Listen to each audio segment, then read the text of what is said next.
Welcome back to my channel, everybody. Today I am here with my April TBR. So I've really been in the mood to read, but I'm still making my TBR like relatively realistic, which is a first. But I'd like to actually get to everything on my TBR this month, so I tried to be really realistic.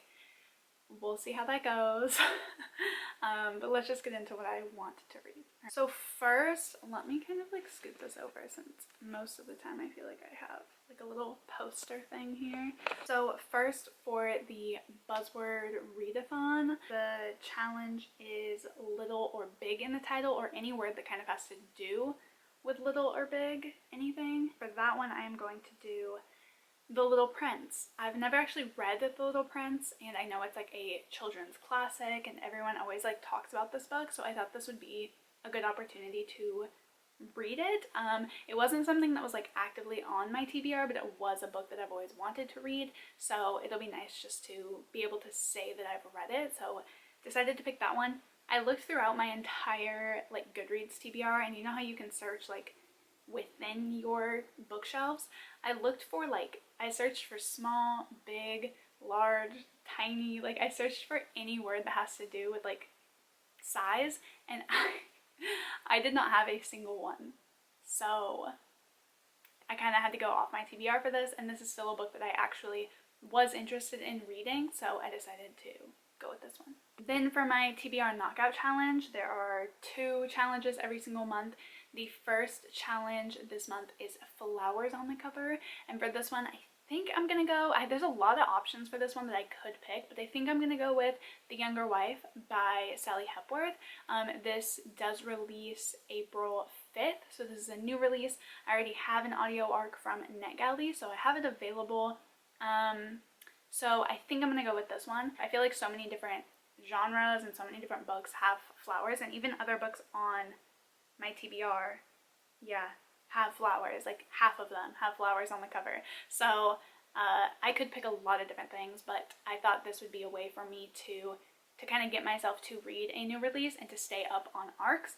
So I think I'm gonna go with this one. I am really excited about this. I read Sally Hepworth's The Mother-in-Law last October for a video I did where I read domestic thrillers for a week, and I loved it. I think I gave it 4.5 stars. I really liked it, so I am interested to see how I feel about this one. Then the other challenge I've actually already finished, and that is read from a debut author or a author's debut work, and I actually read Red, White, and Royal Blue for this. I read this the first day of April, so this one got completed like right away. I'll talk about that a little bit more in my April wrap-up, but I wasn't the biggest fan of this one actually, which is really disappointing.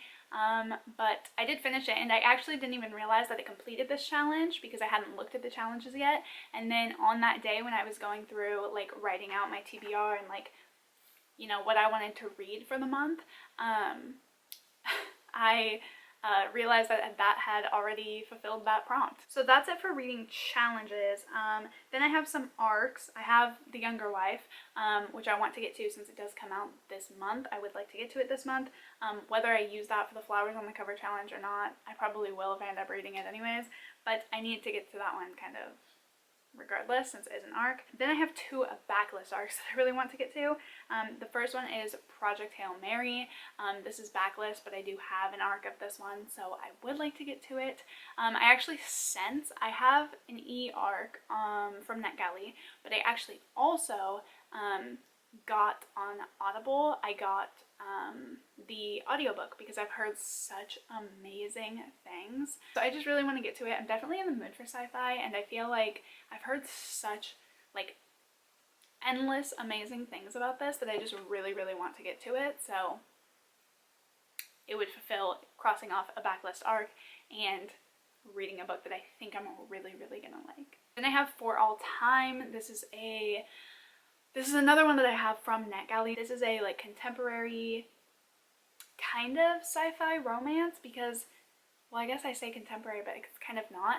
These 2 lovers are like, as far as I know, I don't know if I've actually fully read the synopsis, but as far as I know, they kind of like keep meeting in different lifetimes, which is so cute. So sweet. So I am interested in this. This is backlist. This came out a while ago and I just never got around to it, but it is one that I am really keen on getting to. I haven't heard the best things since it has come out, but I do want to see for myself, obviously, and I do have an ARC, so I would like to get to that one. Plus, like, the cover is stunning. It makes me think of springtime, and the book itself makes me think of springtime. Then I think I'm going to take part in Spring-fling-o-wen. I'm not like 100% sure, but I think I'm going to, and I might vlog it. So there's 2 prompts for Spring-fling-o-wen, which take place like the last 4 days of this month. I'll leave all the info for it down below. But there's 2 prompts. One is to read a backlist book, and the next one is to read a book that has pink or yellow on the cover. Thriller, horror, spooky, anything like that. I actually have a book that fulfills both prompts, and that is An Anonymous Girl by Greer Hendricks and Sarah Pekkanen. This is the only one of their works that I have not read. So I would like to get to this one. It is backlist, and it does have yellow on it. I would ideally like to read more than one book in those 4 days, especially since I know this audiobook is on Hoopla. I would like to read more, see if there's anything else on my shelves that fulfill like more of the prompts, to try to at least get 2, but I just haven't looked. This one fulfills both, so I'll read this probably no matter what, but I would like to see if I can try to read like a couple more. But I'll for sure be getting to this one. Plus then I can say I've read all of their, because I have their other 2 right here, I can say that I've read all of their stuff, even though I'm not the biggest fan of their work, so I don't know why I keep like going back to them. People seem to like this one best, so I don't know why I've waited like to read this one last, but this seems to be the most loved one, so we will see. But I think I'm going to pick that up for Spring-fling-o-wen. Very excited to get to it. Then, going along in my quest to read more of my physical TBR, which this one covers, which is why I picked this one for sure to read. I have One Dark Throne by Kendar. I just finished my reread in March. No, I just finished it yesterday. What am I talking about? I just finished my reread of 3 Dark Crowns yesterday, literally, because I hadn't read that for 5 years. 6 years, because I read it in 2016. Anyways, I hadn't read it in like literally a super long time, so I needed to reread it to get myself back into the world. But I do own One Dark Throne, and I also own Queens of Fenburn, which includes, I think, Queens of Fenburn and their other one. It includes the Young Queens novella and the Oracle Queens novella. But I know that you're supposed to read these after the second one, supposedly, from what I've read online. So, yeah, I just reread 3 Dark Crowns.